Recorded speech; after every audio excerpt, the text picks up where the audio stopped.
external single start Acme thread, cutting Acme thread by tilting the compound rest method. Materials and equipment. Lathe machine, cutting tools, tapping tools, thread grinding machine, grinding wheels, calipers or micrometers. Process 1. Hold the job in 4-jaw independent chuck and through the job. Turn diameter 40 mm for possible length.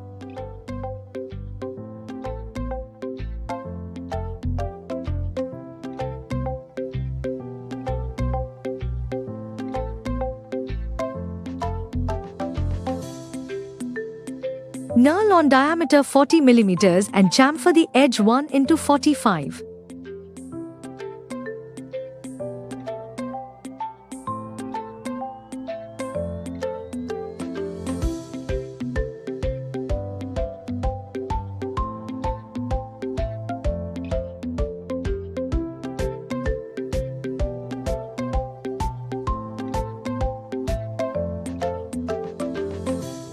Reverse and hold on knurl diameter and through the job. Center drill the end. Finish turn diameter 32 mm for 130 mm. Step turn to 25 mm for a length of 20 mm. Form the radius groove for 7 mm width and maintain diameter 25 mm. Chamfer the end to 1 into 45 degree chamfer threaded end to 3 into 30 degree. Arrange the gear train for 5 mm pitch thread.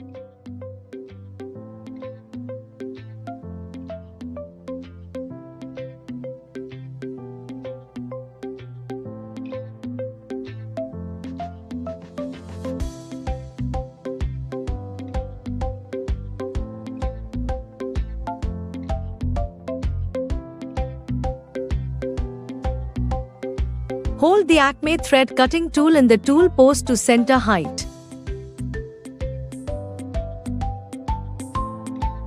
Cut external Acme thread.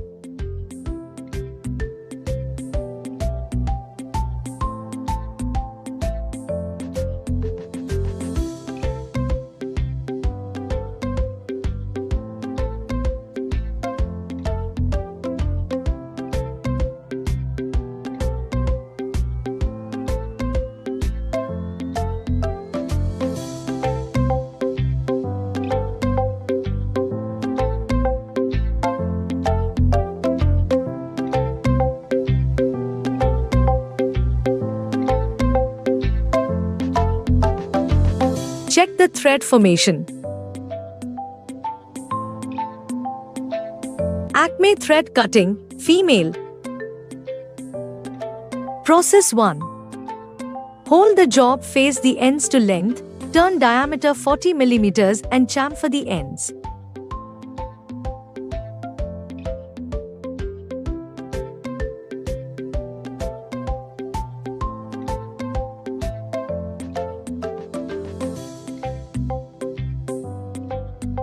Knurl on diameter 40 mm.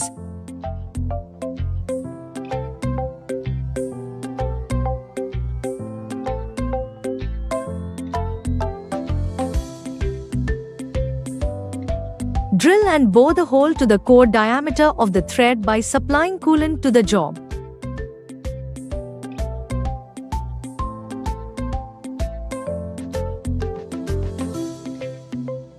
Cut internal Acme threads and match.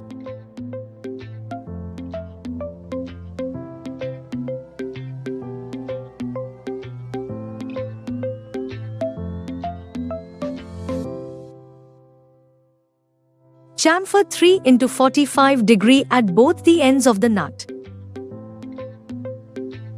Hold the assembled male and female jobs between the chuck and the center. Process 2.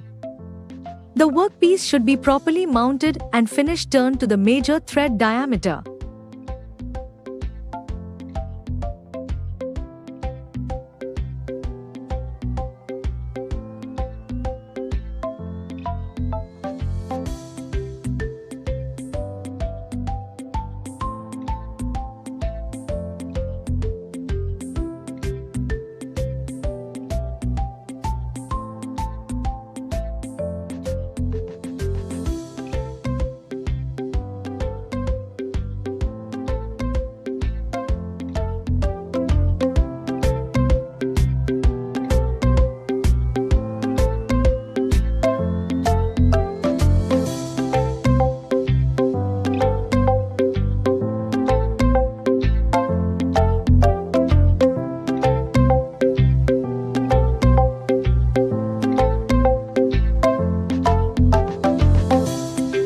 The tool should be correctly set and the compound rest swivel to the right at an angle of 14 degrees to the normal.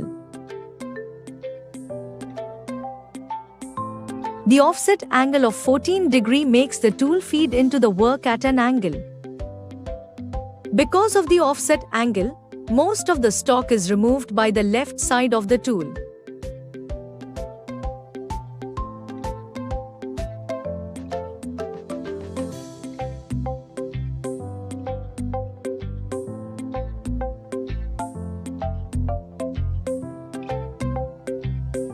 The tip also curls out of the way to the left. The right side of the threading tool shaves the newly cut threads smoothly.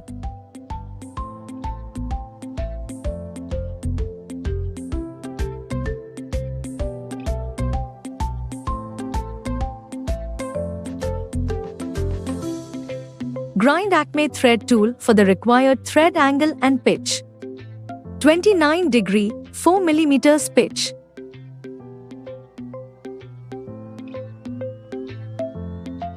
Clamp the tool in the tool post to the center height and align with the center gauge with minimum overhang. Ensure that the tool is set to the center height.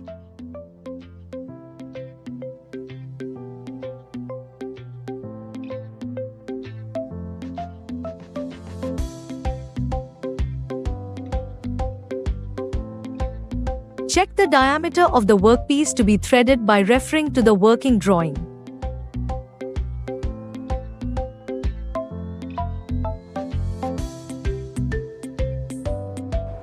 In this video, we learn about how to cut and match internal and external single start Acme thread and how to cut Acme thread by tilting the compound rest method. I hope you have understood all the concepts and exercises. In our next video, we will bring you another wonderful concept. Till then, take care.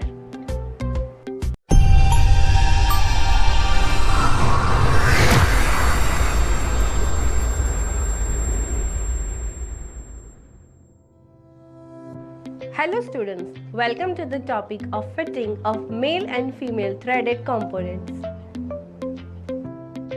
At the end of this exercise, you shall be able to assemble the Acme thread and inspect the assembly.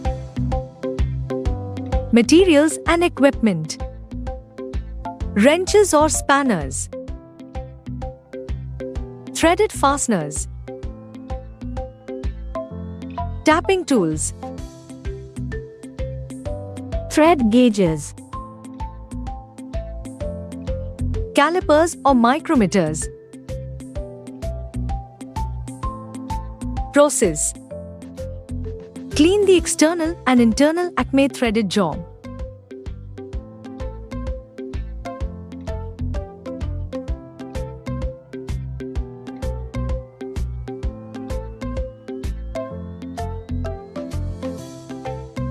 Check thread dimension, pitch and thread profile.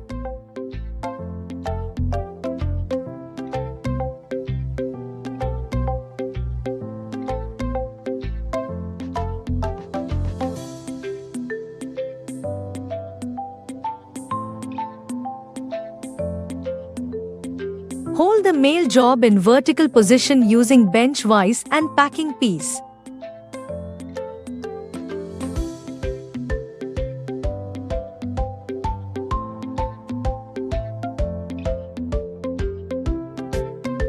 Tighten the female threaded component by rotating clockwise direction onto the male threaded component.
In this video, we learn about how to assemble the Acme thread and how to inspect the assembly.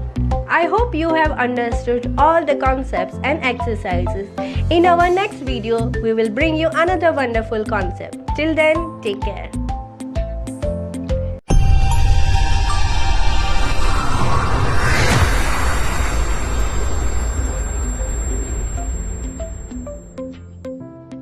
Hello students, welcome to the topic of cut Acme thread over 25 mm diameter rod and within length of 100 mm. At the end of this exercise, you shall be able to set the job in between chuck and center cut external Acme thread. Materials and equipment. Large lathe. Lead screw. Acme thread cutting tool. Threading die. Calipers or micrometers. Process. Hold the job in 4-jaw independent chuck and through.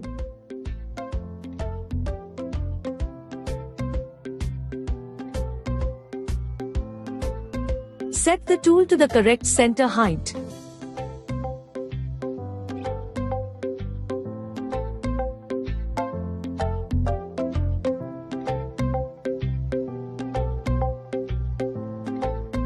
Face one end of the job.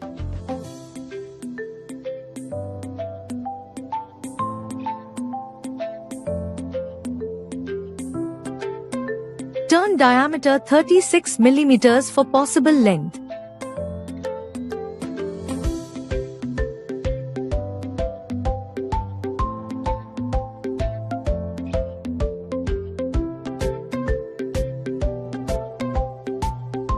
Chamfer the end to by 45 degrees.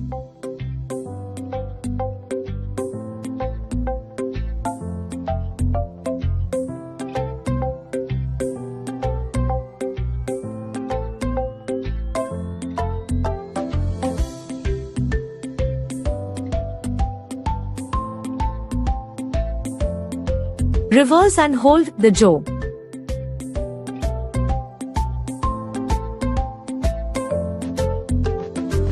Finish to a total length of 160 mm.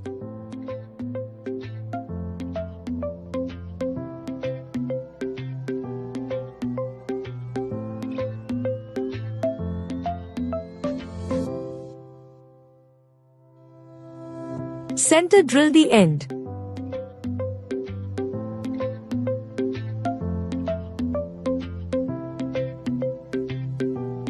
Hold the job between the chuck and the center.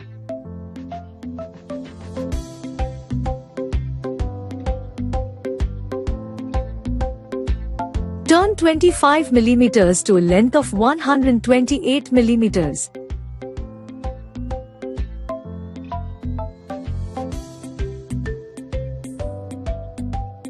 Turn step diameter 20 mm to a length of 20 mm.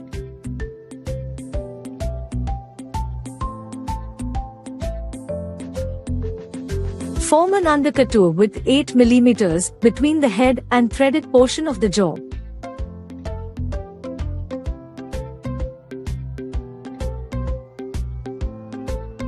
chamfer 2 by 45 degrees and 3 by 45 degrees.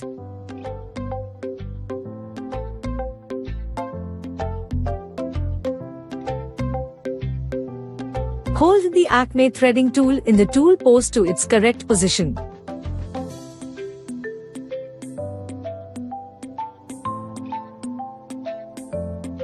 Cut external Acme thread.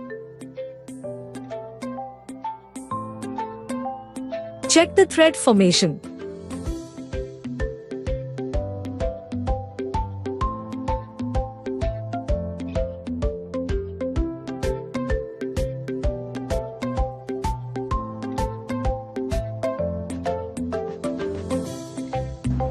In this video, we learn about how to set the job in between chuck and center and how to cut external acme thread.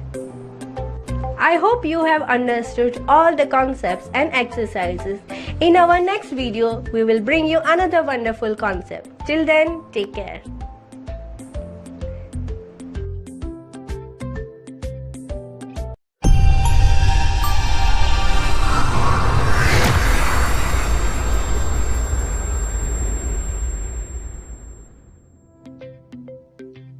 Hello students, welcome to the topic of buttress threads cutting male and female with tool grinding.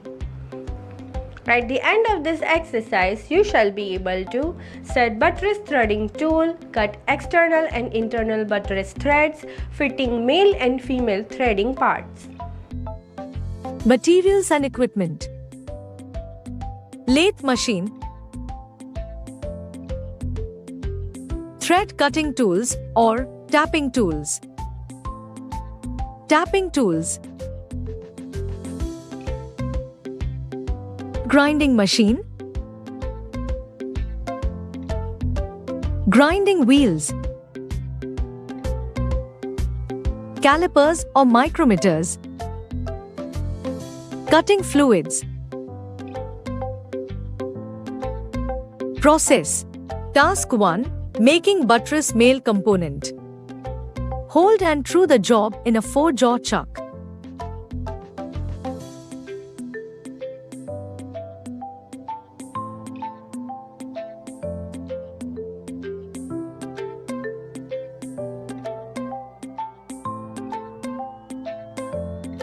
Turn diameter 48 mm for possible length.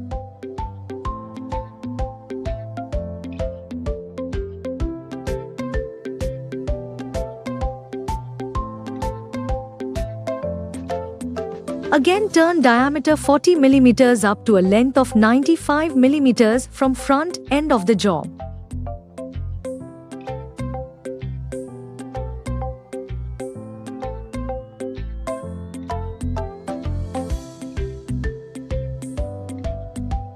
Make a step of diameter 25 for a length of 25 mm.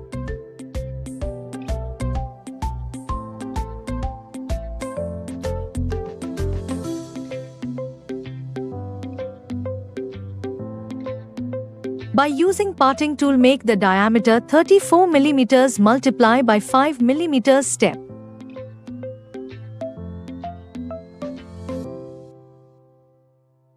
Make use of buttress thread cutting. External tool, cut the required thread to a length of 70 mm.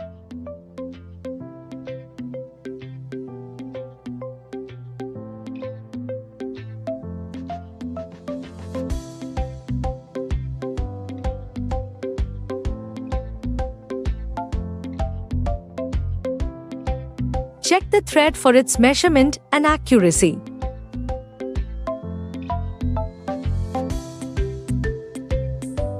Task 2. Making buttress female component. Hold the job, face the ends to length and turn diameter 48 mm, chamfer the ends.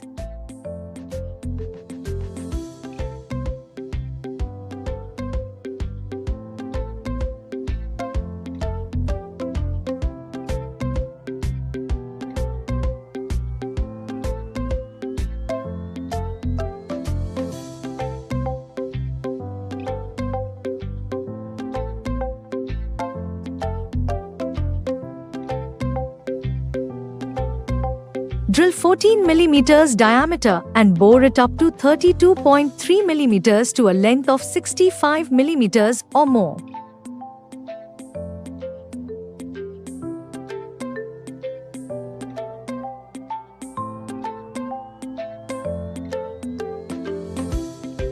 Fix the internal buttress thread cutting tool and cut to the required thread after setting the change gear train.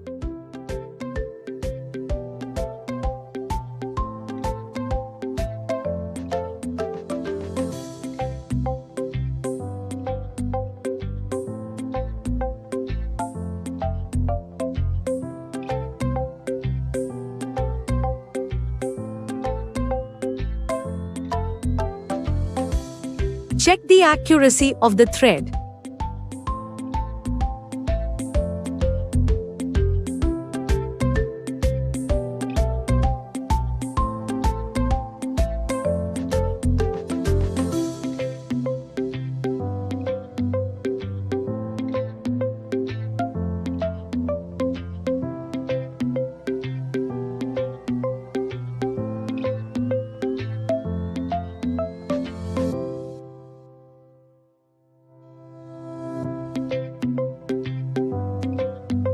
Task 3.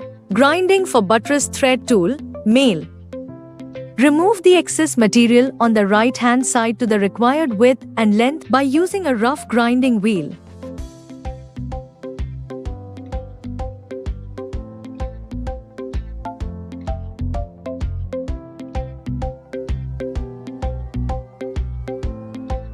Grind a front clearance angle of 6 degrees and end cutting edge angle of 6 degrees.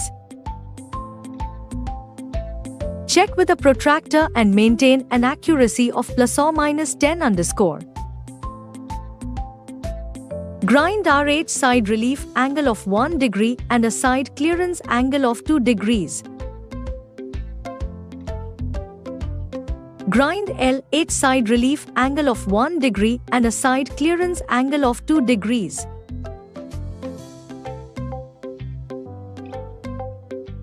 Grind to a top rake angle of 6 degrees and form angle of 45 degrees.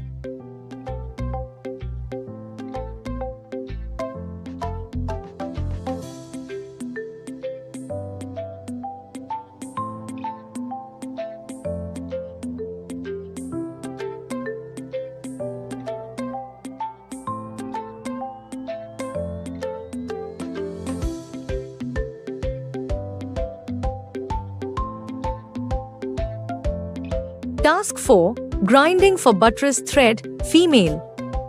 Prepare the pedestal grinder for grinding our internal buttress threading tool.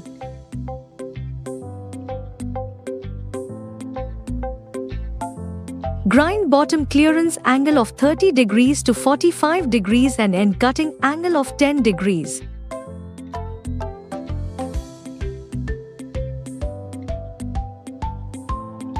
Grind a side clearance angle of 8 degrees and a side cutting edge angle of 20 degrees.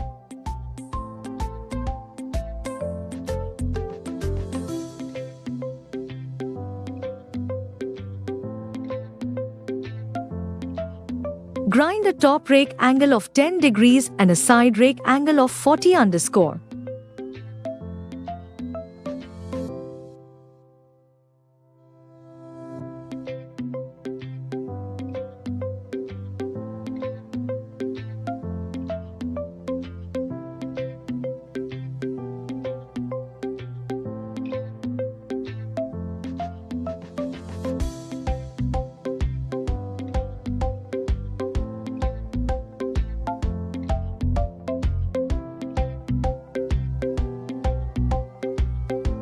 Maintain a nose radius of 0.3 to 0.5 millimeters.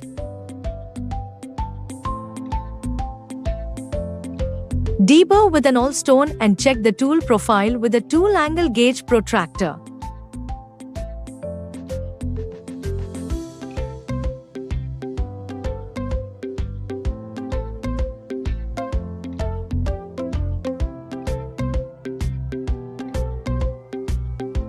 Points to remember.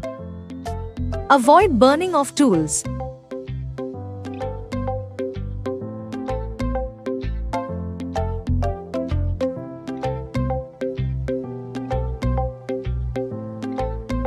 Make sure the cutting edge is visible always.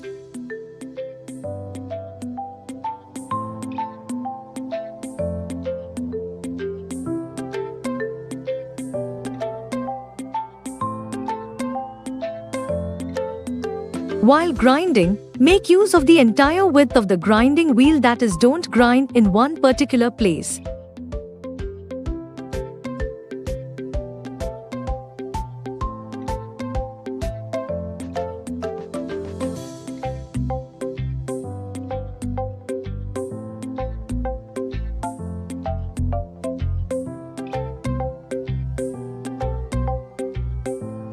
In this video, we learn about how to set buttress threading tool, how to cut external and internal buttress threads, and about fitting of male and female threading parts. I hope you have understood all the concepts and exercises.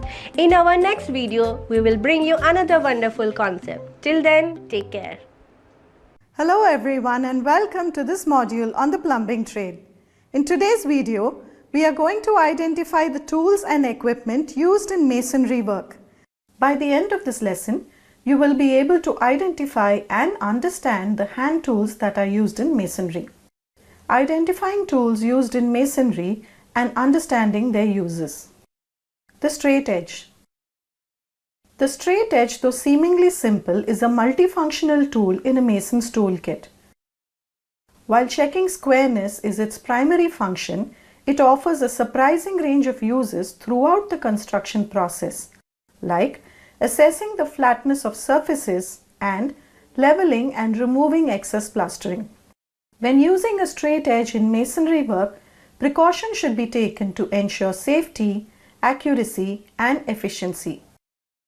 Inspect the straight edge for any defects, bends, or damage that could affect its accuracy. The spirit level. Spirit levels are indispensable tools in masonry work, offering precise measurements and ensuring accuracy in various tasks. Some functionalities of spirit levels include checking surfaces for slopes and checking surfaces for flatness or uniform level. When using a spirit level in masonry work, precaution should be taken to ensure safety, accuracy, and efficiency. Avoid dropping or mishandling the level, especially if it is made of fragile materials such as glass. The boat level. Boat levels are compact and easy to use and play a vital role in the mason's work for various tasks related to levelness and alignment. Some functionalities of boat levels include checking for flatness or uniform level of plumbing fittings after being laid, checking surfaces for slopes, and checking the flatness or uniform level of bricks after being laid. When using a boat level in masonry work, precaution should be taken to ensure safety, accuracy, and efficiency. Avoid using the level on surfaces that are uneven, sloped, or soft, as this can affect the accuracy of the measurements. Plumb bob. The plumb bob, also known as a plummet, is a simple yet essential tool in a mason's toolkit. It plays a crucial role in ensuring vertical accuracy throughout the construction process. Some functionalities of the plumb bob include checking the vertical accuracy of bricks after being laid and checking the vertical alignment of walls. When using a plumb bob in masonry work, precaution should be taken to ensure safety, accuracy, and efficiency. Ensure that the weight is securely attached to the string. Plumb rule. A plumb rule tool, also known as a plumb line, is a tool used to determine a vertical plane. Plumb rule tools are used to measure the depth of wells and shafts and checking the vertical alignment of walls. When using a plumb rule in masonry work, precaution should be taken to ensure safety, accuracy, and efficiency. Ensure that the surface on which it is placed is level. Block trowel. A block trowel, also known as a mason's trowel, is a specifically designed tool for spreading mortar on bricks and concrete blocks. Some of the functionalities of the block trowel include scooping and spreading mortar evenly, ensuring that the brick adheres properly to the mortar bed, removing excess mortar, and cutting blocks to fit tight spaces. When using a block trowel in masonry work, precautions should be taken to ensure safety, accuracy, and efficiency. Be mindful of the sharp edges of the trowel blade to prevent accidental cuts or injuries. Jointing board. A jointing board is a valuable masonry tool designed to prevent mortar from dropping during the construction process. To fill the seams between the bricks, spread mortar evenly and prevent mortar from dropping. When using a jointing board in masonry work, precautions should be taken to ensure safety, accuracy, and efficiency. Avoid overloading the jointing board with mortar, as this can make it difficult to control and may result in uneven surfaces. Steel square. The steel square, a crucial tool in masonry work, serves several purposes. It ensures corners make perfect 90-degree angles, and it guides precision cutting for bricks and blocks. When using a steel square in masonry work, precautions should be taken to ensure safety, accuracy, and efficiency. Inspect the steel square for any defects, bends, or damage that could affect its accuracy. Gauge rod or rule. The gauge rule is a fundamental tool in masonry work, offering versatility and precision in various tasks. It is often used to check the thickness of walls and to check the sill level and spring level. When using a gauge rule in masonry work, precautions should be taken to ensure safety, accuracy, and efficiency. Avoid dropping or mishandling the rule to prevent damage to the edges or markings. Lines and pins. In masonry work, lines and pins are essential tools for achieving accuracy, alignment, and proper layout. It is often used as a visual guide to align bricks or blocks and used as a guide to construct well-aligned walls. When using a line and pin in masonry work, precautions should be taken to ensure safety, accuracy, and efficiency. Ensure that the line is strong and durable and that the pins are straight and free from bends or breaks. Corner blocks. Wooden corner blocks are frequently utilized in masonry work for several purposes. These include ensuring that the corners of the buildings are properly aligned and used as a guide to support vulnerable joints. When using a corner block in masonry work, precautions should be taken to ensure safety, accuracy, and efficiency. Avoid dropping or mishandling the blocks. Tingle plate. A tingle plate is a small metal plate used in masonry work to prevent lines from sagging. It is used to correct the sagging of a line. When using a tingle plate in masonry work, precautions should be taken to ensure safety, accuracy, and efficiency. Remove any excess mortar or grout immediately to prevent staining or corrosion. Bolsters. Bolsters are used in masonry work for a variety of purposes, including cutting bricks and slicing mortar beds. When using a bolster in masonry work, precautions should be taken to ensure safety, accuracy, and efficiency. Always strike the bolster away from your body to prevent accidental injuries. Club hammer. Club hammers have a short handle and small head and are usually used along with a bolster to cut bricks and help remove mortar from joints. When using a club hammer in masonry work, precautions should be taken to ensure safety, accuracy, and efficiency. Position your hands away from the striking zone to avoid accidental contact with the hammerhead. Scutch. A scutch hammer is a tool used in masonry work for cutting bricks, removing mortar, and dressing bricks. It is used to trim or cut a brick or a block and to remove old or excess mortar from brick surfaces. When using a scutch hammer in masonry work, precautions should be taken to ensure safety, accuracy and efficiency. Avoid swinging the hammer too forcefully as this can lead to inaccurate strikes. In this video, we have discussed how to identify and understand hand tools used in masonry. Hope you have a clear understanding of this session. Thank you all and see you again in the next video. Hello everyone and welcome to this module on the plumbing trade. In today's session, we are going to learn to set out work with a tape, rule, square, line pin and level as per the drawing. By the end of this lesson, you will be able to mark the third line of the building, mark the fourth line of the building, drive nails on pegs, verify the diagonal distance between profile markings.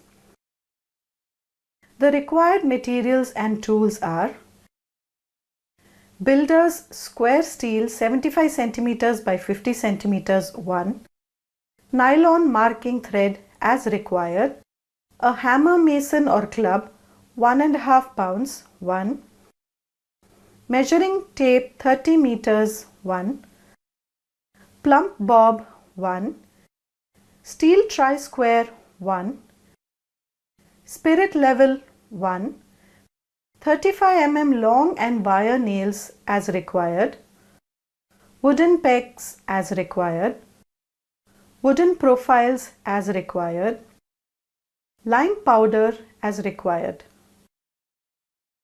Let us now start the procedure. Mark the third line of the building.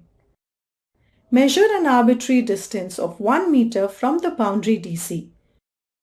Locate pins P5 and P6 to encompass the overall dimensions of the rear side of the building, including the foundation excavation width and a safe distance. While measuring, stretch and hold the steel tape without a sag and as low as possible, clearly above the ground and truly horizontal to the ground.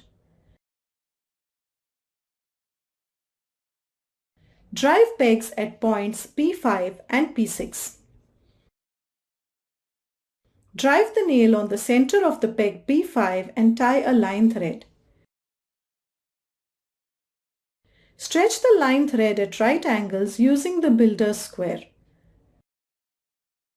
to line P3, P4 and to appear on the peg at P6. Locate the nail point on peg P6 and drive a nail so as to be at the center of the line thread.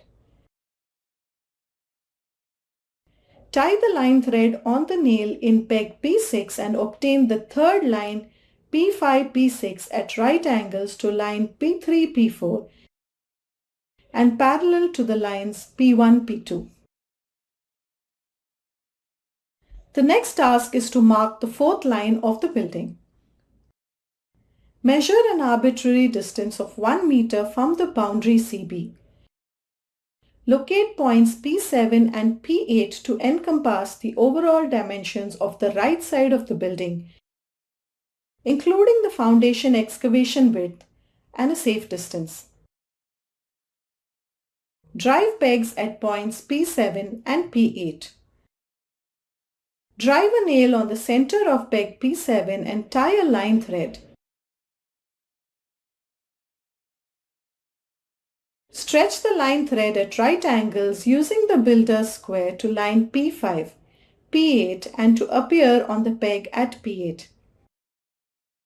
Locate the nail point on peg P8 and drive a nail so as to be at the center of the line thread.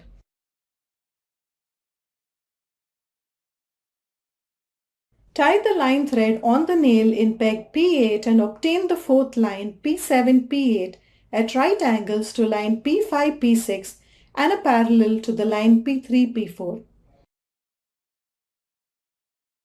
Measure the diagonal distance between intersection points E and H. Measure the diagonal distance between intersection points G and F. All the line threads must travel at the same level and separated only by thickness of the threads. Use builder's square to turn and check the back right angle of the thread line. Let us now learn in detail how to drive nails into pegs. Mark with a pencil the approximate center point of the flat surface of the driven peg. Hold the nail vertical with the sharp point on the center mark. Strike the nail head gently with the claw hammer. Let us now learn to verify the diagonal distance between profile markings. Tie thread lines between profiles to run on the center line mark. Obtain intersection points on the line thus stretched. Measure the distance between diagonally opposite intersection points. The distance between two such pairs should be equal. Let us now learn in detail how to set out a building, marking the center line layout of the building. This task will help you produce center lines of the building on the profiles and transfer center line marks on the ground.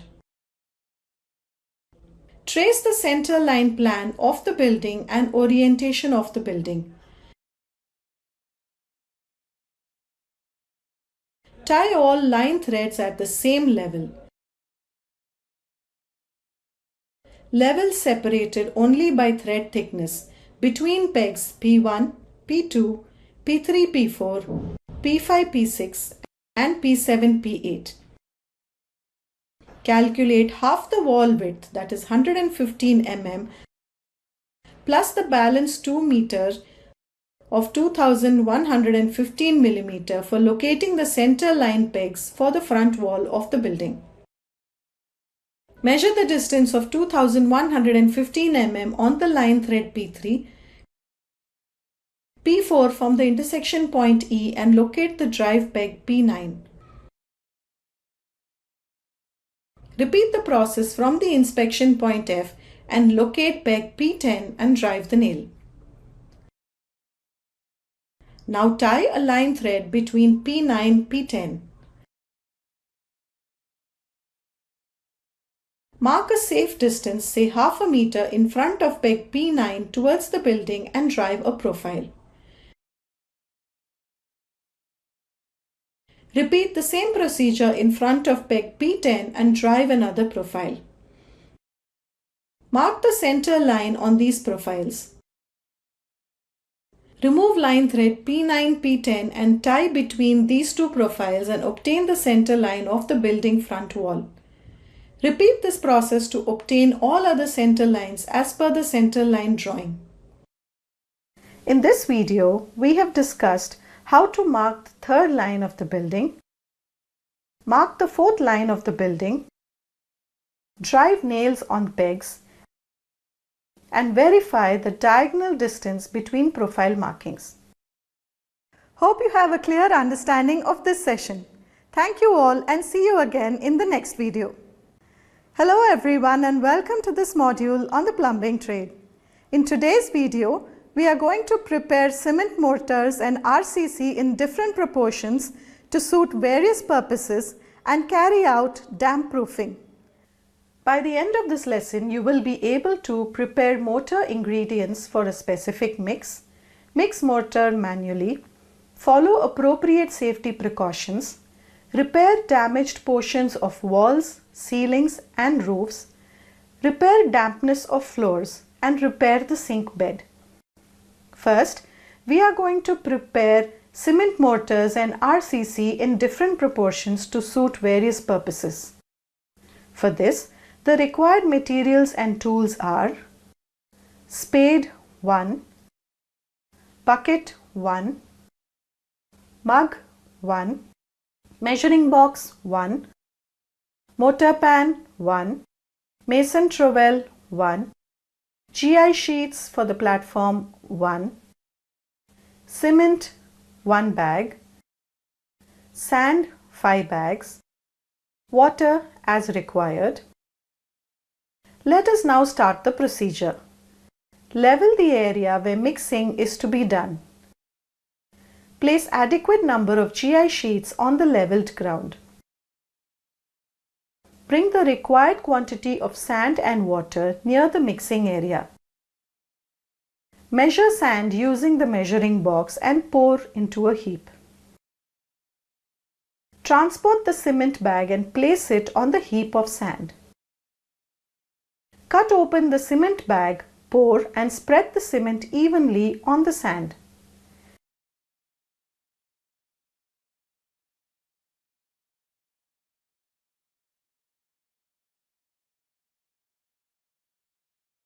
Important precautions to be taken during this process. Always wear a dust mask.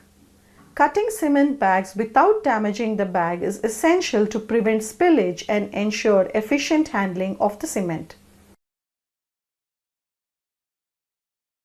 Use a spade to dry mix the contents until a uniform color is achieved, indicating that the ingredients have been mixed properly. Add sufficient quantity of water as per the water-cement ratio to ensure the right consistency of mortar. Mix quickly to ensure that the water does not flow outside the heap. Pour the remaining quantity of water using a mug and continue to mix simultaneously. Do not use a curing pipe to add water. Keep mixing until the consistency of the mortar is uniform.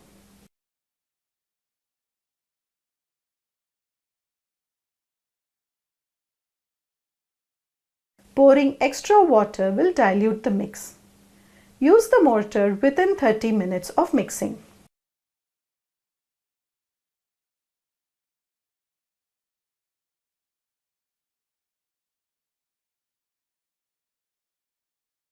Let us now use a measuring box to measure ingredients. Bring the measuring box closer to the work area. Fill the measuring box using a mortar pan. Once the box is filled, use a trowel to remove any excess sand. Let us now learn to mix the cement mortar. Mix the mortar using the watertight platform. Use an MS tray for smaller quantities and a GI sheet for larger quantities. Mix the required quantity of sand and cement by turning them over from one end to another end and cutting with a shovel until the mix appears uniform in color.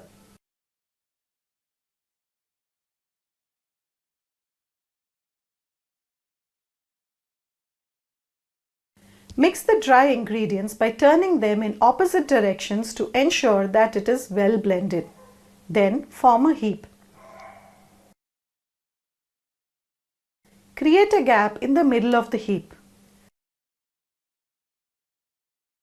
Add the required quantity of water using a mug while continuing to mix.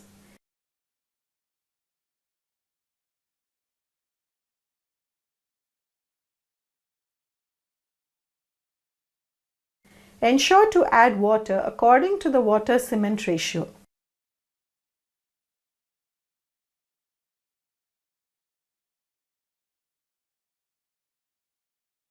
The same procedure should be followed to prepare plain concrete and RCC. Coarse aggregates should be added during the preparation of concrete.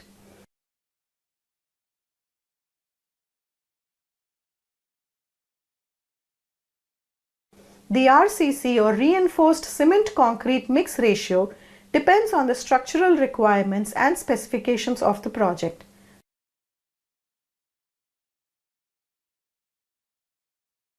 However, a common mix ratio for RCC is 1:2:4, which means 1 part cement, 2 parts fine aggregates such as sand and 4 parts coarse aggregates like gravel or crushed stone. Let us now learn about damp proofing. By the end of this task, you will be able to repair damaged portions of walls, ceilings and roofs, repair dampness of floors and repair the sink bed. For this, the required tools and materials are jointers 1, hammer ball peen 1, wooden float 1, mortar pan 1, mason trowel 1, cold chisel flat 1, straight edge 1, spirit level 1, chipping hammer 1, cement as required, sand as required, aggregate as required, asphalt as required, aluminium sheet as required, copper sheet as required, lead sheet as required, bituminous felts as required, and MS rod as required. Let us now look at damp proofing. Select proper hand tools and materials required for this work. Inspect door frames, windows, sanitary joints and the rainwater outlet. Wall cracks should be properly plastered using rich cement mortar. Damaged portions of bathroom pipe joints should be identified. Damaged pipes should be repaired by fixing the leaks and repacking them using appropriate materials. To prevent water seepage on the terrace, the damp portions should be clipped. After applying dry rich mortar, the waterproofing compound should be used to plaster the area and the level should be checked. Rusted or damaged pipes or joints should be removed and replaced with new pipes or joints. Leakages in the kitchen sink, wash basin, washing machine, bathtub and outlet drains should be identified. These leakages should be fixed by replacing the equipment or by using white cement. Cracks in overhead RCC water tanks should be inspected and a small piece of iron rod should be placed in these cracks. Rich cement mortar and waterproofing compound should be used for plastering these cracked portions. Remove old white cement from the joints in the sanitary fittings. New white cement should be applied to the joints in sanitary fittings. Concealed water pipeline leakages should be identified. Replace the new pipelines and plaster using rich cement mortar. Inspect bathroom floor tiles, toilet floor tiles to identify leakage. Replace broken tiles by replacing new tiles and plaster joints using asphalt, aquaproof and white cement. In this video, we have discussed how to prepare mortar ingredients for a specific mix, mix mortar manually, follow appropriate safety precautions, repair damaged portions of walls, ceilings and roofs, repair dampness of floors and repair the sink bed.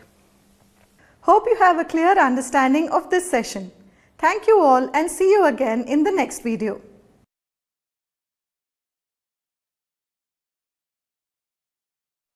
नमस्कार, मैं दिव्यांशी चौहान। नमस्कार, मैं भगवती जबनाल। आप सभी का CSC कड़ी की तीसरी चर्चा में आपका स्वागत करते हैं। हमने अभी तक बात की सीएससी सेवाओं के बारे में, जिसमें त्यागी सर ने हमें सीएससी का एक ओवरव्यू दिया। साथ ही हमने बात की पीएमजी दिशा योजना के बारे में।